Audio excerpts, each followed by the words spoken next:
अमिताभ बच्चन को तो आप जानते होंगे, नाम सुना है, हमारा परिचय नहीं है उनसे। उनकी धर्मपत्नी है जया बच्चन। उन्होंने बोला ये ऑपरेशन सिंदूर क्या नाम होता है? हम नहीं कह सकते उनकी बात पर, क्योंकि किसी की पर आपको लगता है नेताओं ऑपरेशन की सिंदूर टिप्पणी नाम गलत है? नहीं, उन्होंने देखिए सिंदूर उजाड़ा है तो सिंदूर नाम रख दिया, क्या गलत है?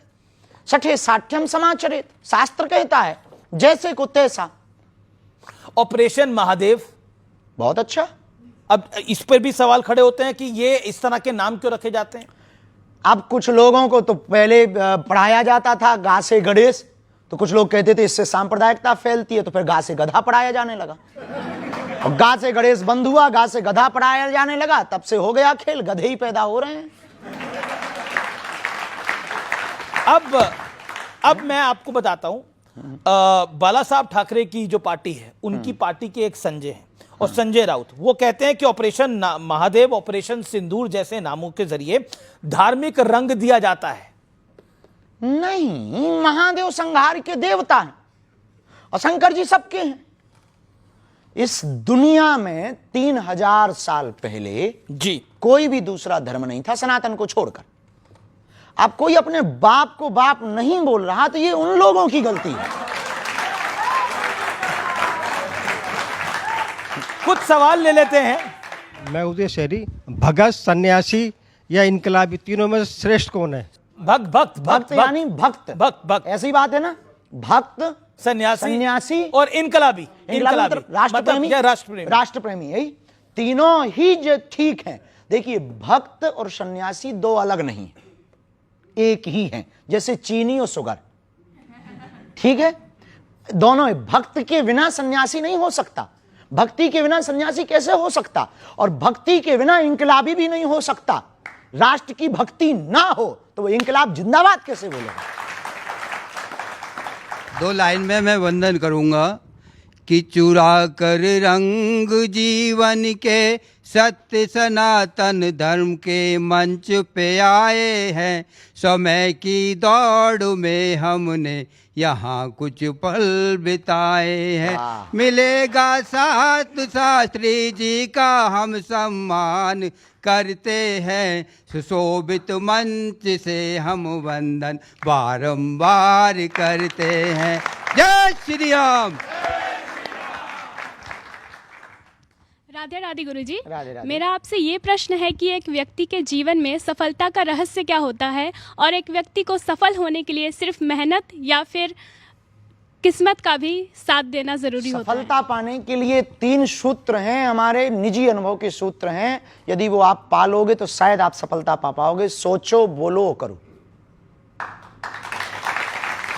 पश्चिमी विचारक ने कहा है कि जो आप सोचेंगे वो आप बोलने लगेंगे, जो आप बोलेंगे वो शब्द बनेंगे, जो शब्द बनेंगे वो आदत बनेगी, जो आदत बनेगी वो आपके कर्म बनेंगे, जो कर्म बनेंगे वो आपका भाग्य बनेगा। जी, सवाल मेरा सवाल ये है कि हम जैसा देखते हैं कि हिंदुत्व पर कुछ भी बोल देना बहुत आसान होता है, कोई भी अपनी मर्जी से जो मन में आता है बोल देता है, लेकिन और धर्मों में कुछ भी बोलना, उस पर फिर हम देखते हैं कि जैसे अटैक हो जाते हैं, हमले हो जाते हैं, लेकिन हिंदुत्व पे और फिर उस पर कोई एक्शन भी नहीं होता। तो इसको आप कैसे देखते हैं?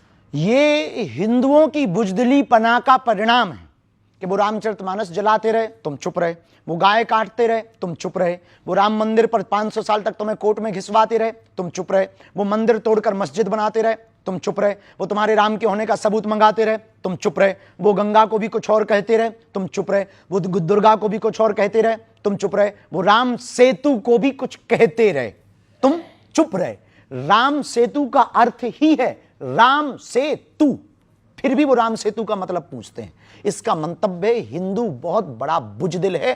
कुंभकर्ण के बाद यदि कोई सोया है तो हिंदू सोया है। आपको क्यों लगता है कि हिंदू सोया हुआ है? यदि हिंदू सोया ना होता तो इतने लफड़े होते? हिंदू सोया ना होता तो हमें क्या आपके साथ डिबेट करना पड़ता? हिंदू सोया ना होता तो इनकी आवाज को हमें उठाना होता? हिंदू सोया ना होता तो क्या हमें पदयात्राएं करनी होती? हिंदू सोया ना होता तो क्या हमें धर्म विरोधियों से लड़ना पड़ता? हिंदू सोया ना होता तो क्या हमारी रामायण को जलाया जाता? हिंदू सोया ना होता तो क्या हमारी आस्था के प्रतीक तीर्थ राम मंदिर, कृष्ण मंदिर या संबल में मंदिरों को तोड़ करके दूसरे मजहब के आस्था के केंद्र बनाए जाते? हिंदू सोया ना होता तो क्या हमारे राम को काल्पनिक कहा जाता? हिंदू सोया ना होता तो क्या द्रौपदी के ऊपर परिहास किया जाता? हिंदू सोया ना होता तो क्या हमारे प्रभु श्री राम के बारे में अनर्गल टिप्पणियां की जाती? हिंदू सोया ना होता तो क्या इस देश में गाय कटने के बूचड़ खाने होते?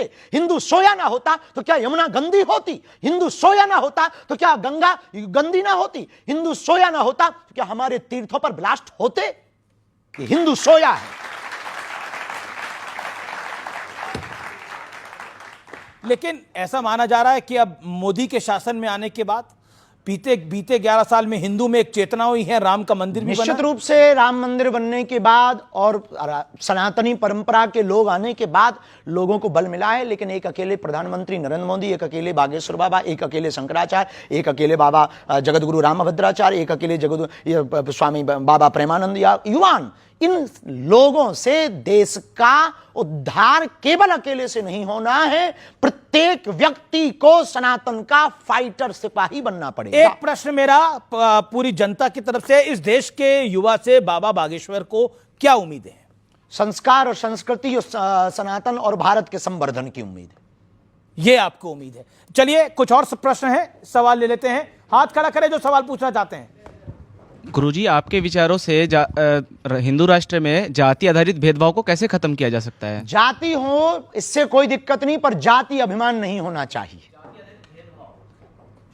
भेदभाव है उसको कैसे खत्म किया जा उसको सकता है? विचारों से ही खत्म किया जा सकता है, तलवारों से तो नहीं किया जा सकता है। वैचारिक संगठन, पदयात्रा, सामाजिक समरसता के भोज व साथ ही साथ मंदिरों में बैठक व्यवस्था, अब देवालयों में बैठक व्यवस्था, जगह जगह नुक्कड़ चाय की चौकड़ी पर भेदभाव की शून्यता, विचारों को बार बार आदान प्रदान करना और सामाजिक समरसता के लिए बार बार प्रकल्प को करना, कथा को करवाना, भोजन भंडारे को करवाना और लोगों की मदद करना, दीनहीनों को गले लगाना, इससे ही जातिगत भेदभाव मिट सकता है। जी जी जी गुरुजी राधे राधे। गुरुजी, ये मैं पूछना चाहता हूँ कि बाबा जी की पर्ची बड़ी या प्रेमानंद जी महाराज की भक्ति?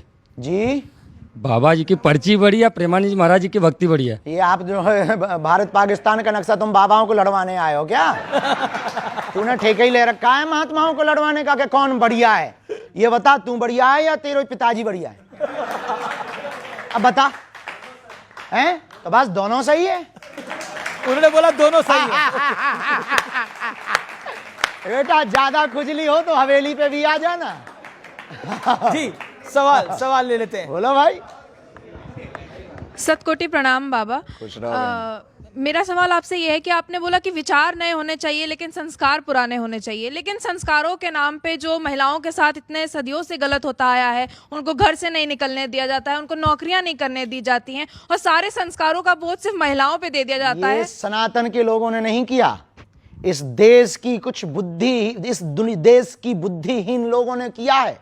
इस देश में कुछ लोगों को सेकुलरिज्म का कीड़ा काटता और राजनीति का कीड़ा काटता, उन्होंने मतभेद किया है। हमारे सनातन ने तो महिलाओं को पीछे नहीं, बगल में नहीं, आगे रखा है। हम जब भी भगवान का नाम लेते हैं तो राम सीता नहीं कहते, सीताराम कहते हैं। हम जब भी भगवान का नाम लेते हैं तो श्याम राधे नहीं कहते, राधे श्याम कहते हैं। हमारे सनातन में तो मातृ शक्ति को यत्र नार्यस्तु पूज्यन्ते रमन्ते तत्र देवता, जहां नारी की पूजा है वहां देवता वास करते हैं। हमारे सनातन में लिखा, नारी निंदा मत करो, नारी रतन खदान, नारी से नर उपजे ध्रुव प्रहलाद समान। जी, तो हमारे सनातन धर्म ने, हमारी सनातनी परंपरा ने, हमारे वेदों ने, हमारे ऋषियों ने कभी भी मातृ शक्ति का अनादर नहीं किया, उनको सबसे आगे बैठाया है। बिना शक्ति के शिव भी अधूरे हैं। ये कुछ इस देश में कुठाराघात, इस देश को बिगाड़ने और पुरुष स्त्री के बीच में भेद करने वाले कुछ बुद्धिहीन लोगों ने ये भेद फैलाए हैं। हमारे सनातन में ये भेद नहीं है।